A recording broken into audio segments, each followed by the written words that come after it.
အဲ့ဒါနဲ့အိမ်ရှိတဲ့လူတွေကိုကိုင်ငါသားတော့သေးပြီဟဲ့သမီးမင်းအကိုတော့သေးပြီချွေးမကိုလည်းမင်းယောက်ျားတော့သေးပြီအေးတို့စဉ်းစားခဲ့တယ်ဘဝဆိုတာဧည့်သည်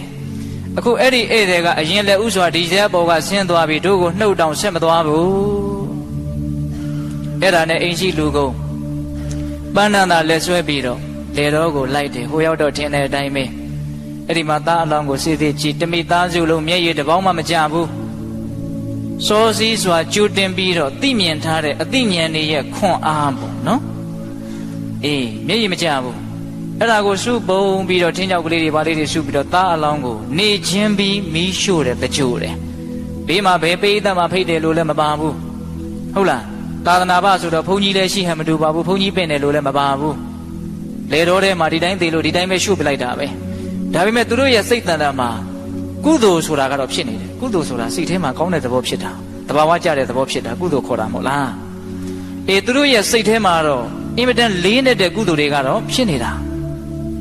အဲ့ဒီမှာဝိုင်းပြီးတော့သားရဲ့အလောင်းမီးတစ်ဖြက်ဖြက်လောင်ကျွမ်းသွားတာကိုဒီတိုင်းပဲဇိမ်ပြေနေပြီးထိုင်ကြည့်နေတယ်ဘဝဆိုတာဒီတိုင်းပဲပြီးတော့လည်းပြီးရတာဘာမှဟုတ်တာမဟုတ်ဘဝဆိုတာဘာမှဟုတ်တာမဟုတ်ဘာတန်ဖိုးမှမရှိဘူးဘဝဆိုတာပြီးရင်ပြီးရတာတုံညာသဘောဒါကြောင့်မြတ်စွာဘုရားဘဝကိုတုံညာလို့ဟောတာတုံညာဆိုတော့1လည်းမဟုတ်ဘူး2လည်းမဟုတ်ဘူးဘာမှခဏန်းတက်လို့မရဘူးဘာဖြစ်လို့လဲပြီးရင်ပြီးသွားတာမို့လို့မပြီးရင်လို့မရဘူးဒါပေမဲ့တရားဓမ္မတို့ဦးဇင်းတို့ပုထုဇဉ်တွေဆိုတာကတော့ဘဝဟာပြီးသွားတာပဲဆိုတာကိုသဘောမပေါက်တော့ဘဝကိုတန်ဖိုးရှိတယ်လို့ထင်တယ်ဘဝကိုကြည်ကြည်တယ်ဘဝကိုခမ်းနားတယ်လို့ထင်တယ်ဒါကြောင့်ခဏန်းတွေအမျိုးမျိုးတက်တယ်တန်ဖိုးတွေအမျိုးမျိုးကတ်တယ်တစိမ့်တွေအမျိုးမျိုးကတ်ထားတယ်ဘဝကိုတိတ်တန်ဖိုးရှိတယ်လို့ထင်တာထားပါတော့စကားတွေဘေးထွက်ကုန်ပြီတကားကြီးဒီမိုင်းများအေးအဲ့ဒါလို့သူတို့ရဲ့ပွားများအပ်သောစိတ်ဓာတ်ဘာဝနာရဲ့အစွမ်းတတ္တိကြောင့်မျက်ရည်မကျဘူးအဲ့ဒီစိတ်ဓာတ်ရဲ့အစွမ်းတတ္တိကမျက်ရည်မကျယုံမျှမကဘူးတရားမင်းရဲ့နေရာကိုတောင်တုန်လှုပ်စေတယ်အဲ့ဒါတရားမင်းကပုံနာရောင်ဆောင်ပြီးတော့ရောက်လာတာအံ့ဩစရာကောင်းလိုက်တာ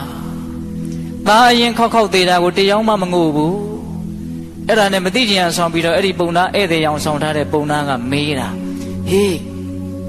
သားသမင်ကိုမီးရှို့နေတာလားလူကိုမီးရှို့နေတာလားဟာလူကိုမီးရှို့နေတာပါ